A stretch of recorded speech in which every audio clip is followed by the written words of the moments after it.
Buenos días, soy el profesor Esteban. Hoy es un día viernes, 18 de marzo del año gregoriano 2022. Estamos ya en nuestra 10ª clase de Teoría de la Literatura 1.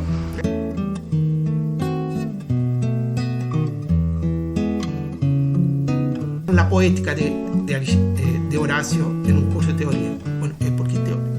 Ya le doy más o menos la respuesta, ¿eh? ¿Con qué deben considerar? Porque es teoría y es la visión de un poeta latino sobre qué es lo que entiende como poesía, ¿ya? Porque Aristóteles escribió sobre la tragedia, ¿ya?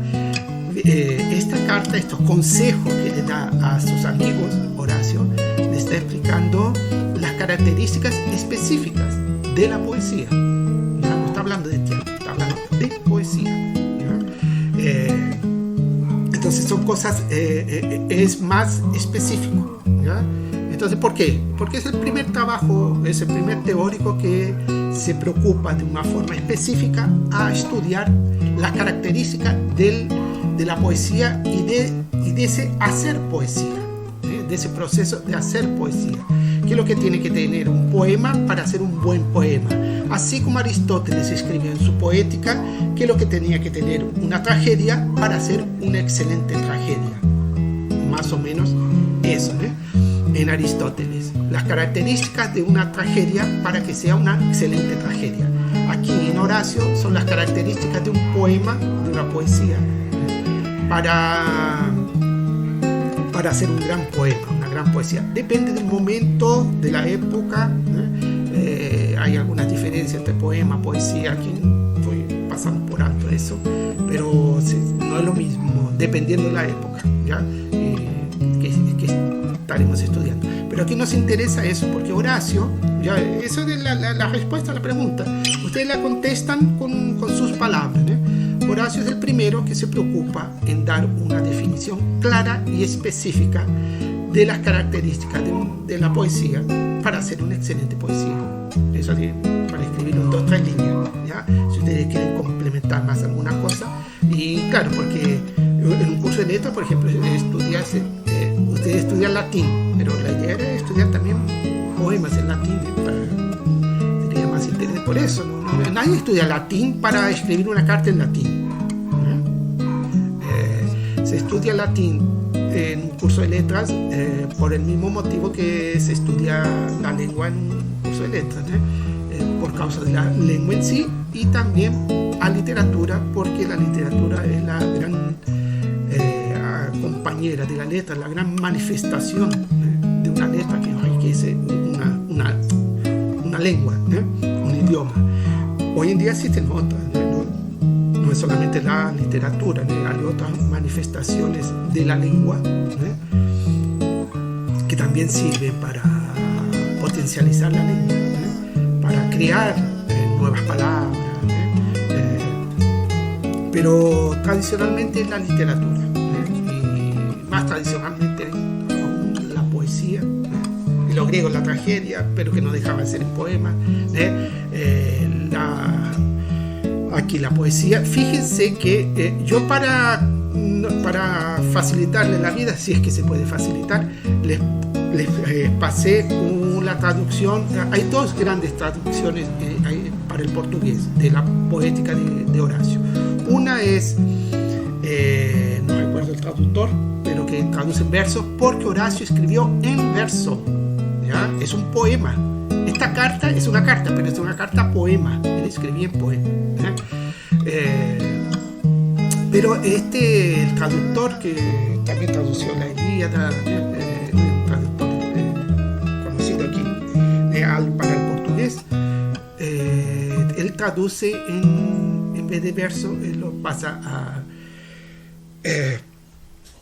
evita el verso, lo escribe en prosa, porque la verdad es difícil traducir el verso latino para el verso en portugués o español. No hay artículo, ustedes saben, Entonces, ¿cómo encajar si no hay artículo? Ahí ya cuando lo traduce ya tiene que poner artículo. Ahí interesante cómo hacen los traductores para pasar esa parte, ¿no? Yo quería mostrarles, si es que da tiempo, hay varias traducciones al español y cómo es distinto, ¿no?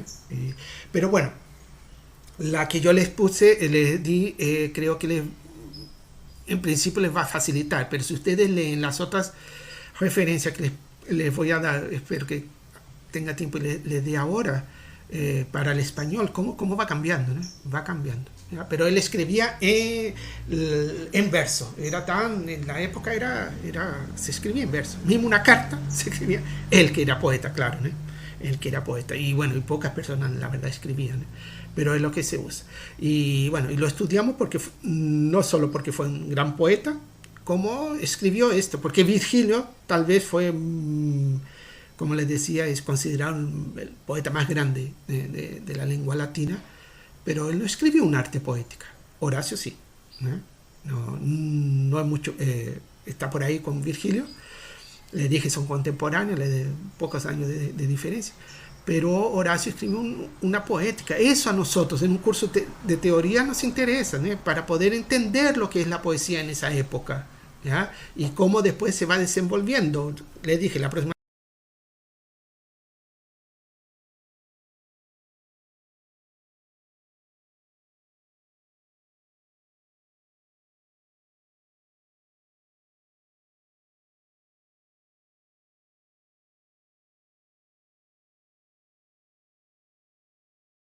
¿qué es lo que pasa? A nosotros no nos sirve esto.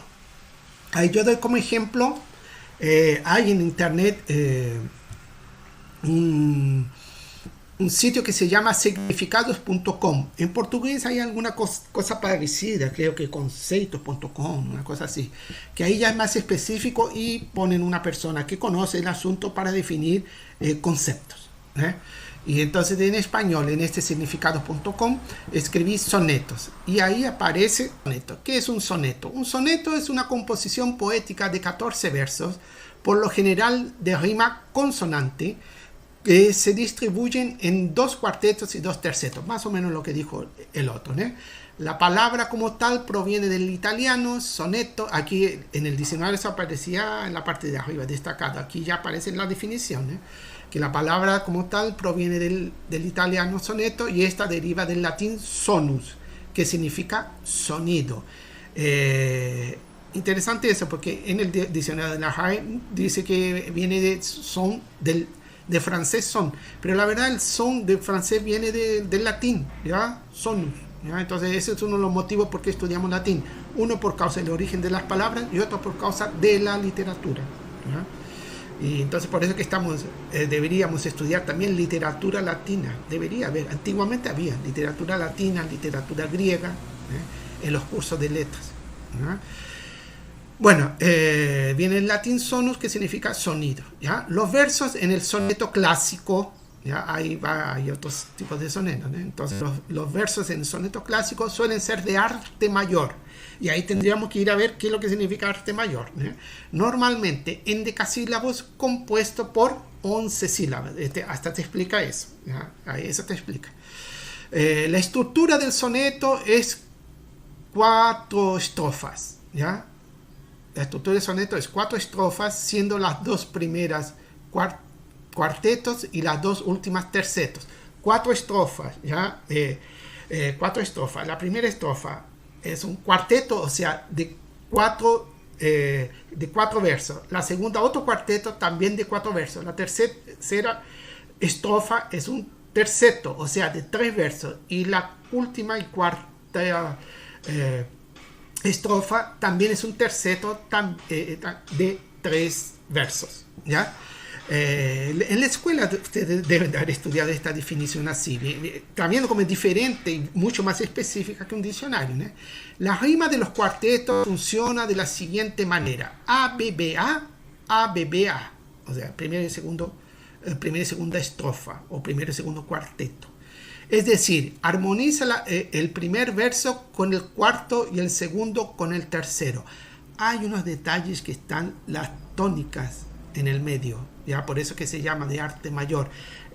Hay tónicas en el medio del verso que aquí no está trabajando, pero si nosotros hiciéramos un curso específico de poesía, de estudiar el soneto, ahí tendríamos que ver más detalles.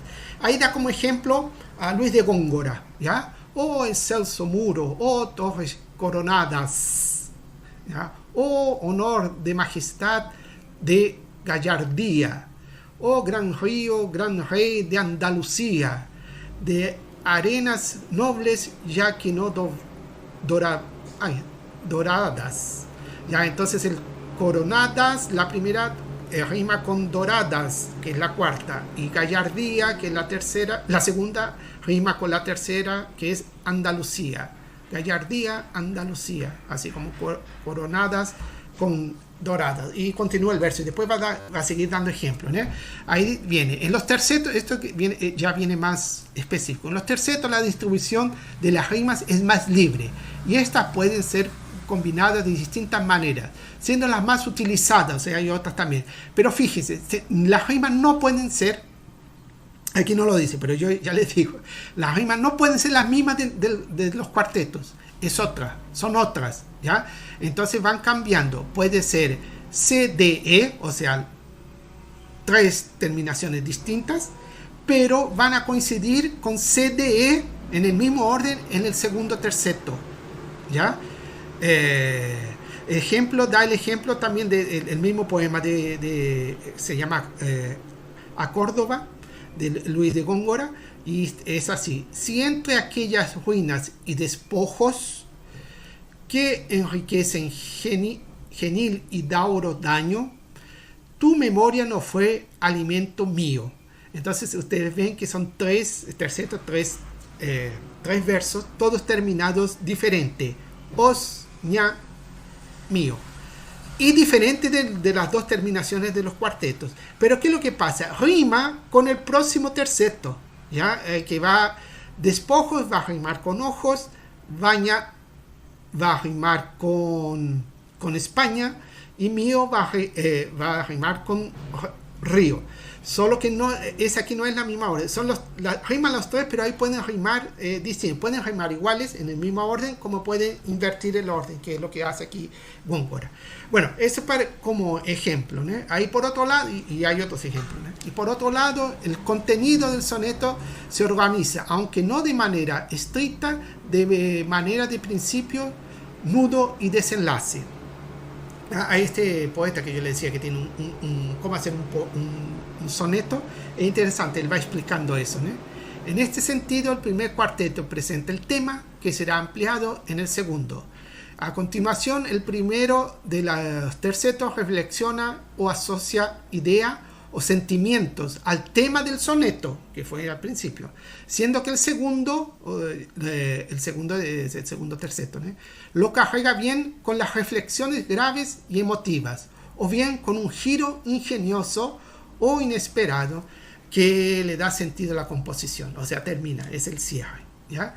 Y ahí viene el soneto. Como toda composición poética o literaria, aborda los más variados temas que interesan al alma e intelecto humano, temas como el amor y la pérdida, la vida, la muerte, así como asuntos más leves en tono de sátira o humor, ¿ya? Entonces los temas hay muchos. Entonces los temas no es una cuestión de teoría, ¿ya? No aquí, ¿ya? En el caso del soneto es libre. En el caso de la tragedia el tema no es tan libre. En la tragedia el tema tenía que ser un mito, y un mito trágico, ¿ya? Entonces la tragedia, el tema sí tiene una relevancia. Aquí no, puede ser lo que el poeta quiera, ¿eh? Y ahí viene la historia del soneto. No le voy a leer, y da ejemplos de otros sonetos. Da un ejemplo para que vean que una cosa es la definición de soneto, eso que es teoría, ¿ya?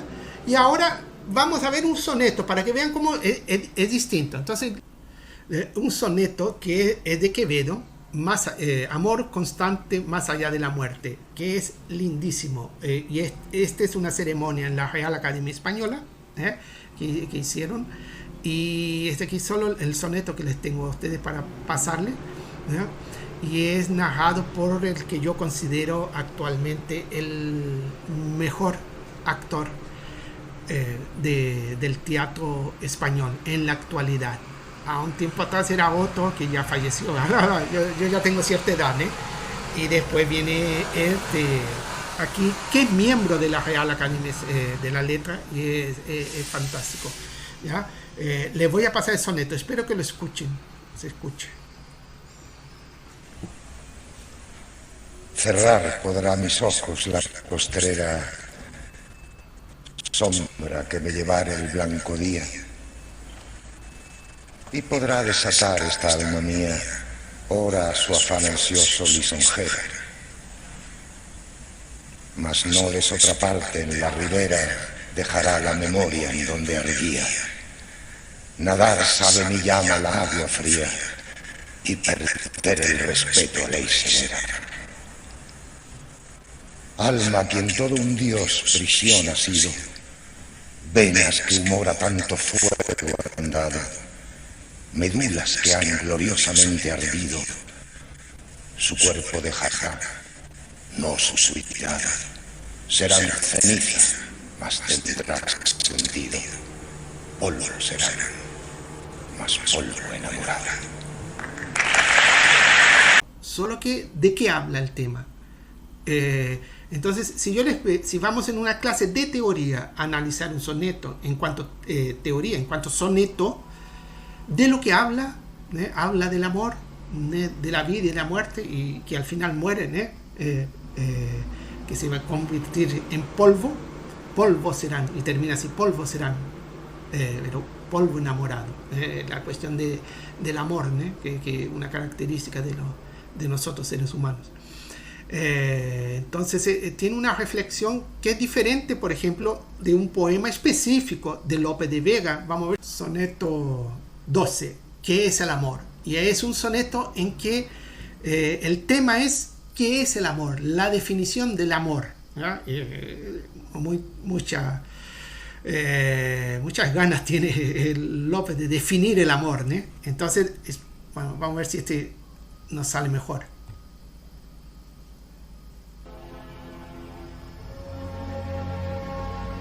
Desmayarse, atreverse, estar furioso, áspero, tierno, liberal, esquivo, alentado, mortal, difunto, divino, leal, traidor, cobarde y envidioso. No hallarse fuera del bien y centro de reposos, mostrarse alegre, triste, humilde, altivo, enojado, valiente, fugitivo, satisfecho, ofendido, receloso, huir el rostro de Flandes y desengaño, beber veneno por licor suave, olvidar el provecho, amar el daño, creer que un cielo en un infierno cabe, dar la vida y el alma a un desengaño. Esto es amor. Quien lo sabe. Es uno de los poemas, de los sonetos más famosos de Lope de Vega. Está en la película Lope, que fue dirigida por un brasileño, y aparecen brasileños actuando, solo que hablan en español, y aparece este soneto, y donde él intenta definir lo que es el amor. Es diferente del soneto de Quevedo. Aquí es el amor, pero definir lo que es el amor. Y claro, ¿cómo vamos a definir el amor? Él termina que quien lo probó lo sabe. Es una cosa de vivirlo, ¿no? Cada uno, ¿no? Es difícil, por más que él va hablando algunas cosas, diciendo algunas cosas, es difícil definir lo que es el amor. Entonces, esto también es un soneto, ¿ya? Pero bien diferente del soneto de Quevedo. Ahora les voy a pasar otro soneto de Lope de Vega, que está también en la película Lope, Bueno, ahí la parte de la película es que la mujer, que es una mujer noble, le pide a López que haga un soneto. Eso es la película, pero bueno, el soneto sí existe, sí es de Lope de Vega, aquí solo está dramatizado, ¿no? ¿Y qué es lo que habla en este soneto? Se explica lo que es un soneto, ¿ya? La metapoesía, ¿no? O sea, le está explicando lo que es una poesía dentro de una poesía. Creo que es un soneto dentro de un soneto, ¿no? ¿No tiene un soneto que regalaría? ¿Quiere la dama un soneto? Un soneto que queráis en este instante. En mi vida me he visto en tal aprieto. 14 versos dicen que es soneto. Burlando van los tres tercetos.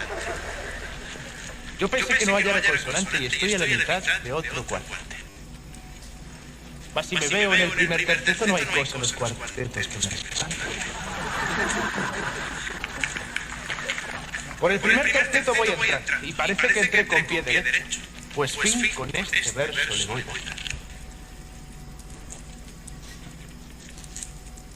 Ya estoy en el segundo y aún sospecho que voy los 13 versos a acabar.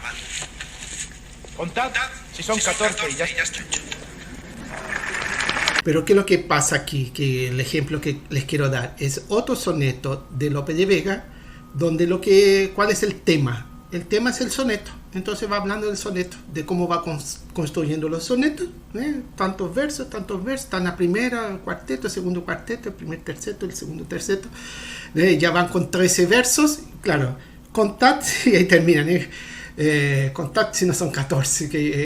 ¿Cuál es el tema? El soneto, ¿ya? Entonces, es un ejemplo, le di como soneto porque es más fácil definirlo y escucharlo. Y vimos 3 ejemplos de soneto, ¿ya? En que el tema cambia, ¿ya? Pero los 3 son sonetos. ¿Por qué son? Yo les podría pedir una actividad, si fuese sobre soneto la clase, podría pedirles, ¿por qué los tres poemas que escuchamos de Quevedo y los 2 de Lope de Vega, ¿por qué son sonetos? ¿Qué tienen en común que los clasificamos como sonetos? Es una pregunta teórica. Con la tragedia yo les pregunté, ¿qué tiene Edipo Rey que lo caracteriza como una tragedia? Entonces, el tema no interesa, ¿ya? Claro, sí, interesa un poquito, sí, en el caso de la tragedia, que tiene que ser un mito, que el público lo tiene que conocer, ¿ya? Y ese mito es un mito trágico, ¿ya?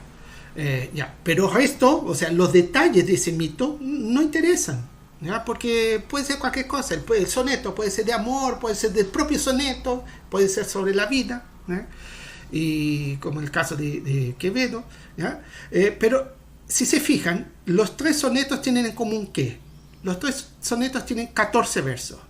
Los 3 sonetos tienen 2 cuartetos y 2 tercetos. Los 3 sonetos son con versos endecasílabos, ¿ya? Y los 3 sonetos tienen terminación en los 2 cuartetos igual A, B, B, A, B, B, A. ¿Ya? Independiente cual sea, pero por eso que uno dice A, B, B, A, porque ahí depende de la terminación. Pero la primera es igual a la cuarta y la segunda es igual a la tercera, y distinta de la primera y la cuarta, claro. Y en el segundo cuarteto la misma cosa, se repite, ¿ya? Pero en el terceto cambia, pero no pueden ser las mismas rimas del que están en los cuartetos. Bueno, si vamos a analizar teóricamente los 3 sonetos, esas son las características que tienen los 3 sonetos y que los definen, lo podemos identificar como soneto, independiente de lo que hablan, ¿ya?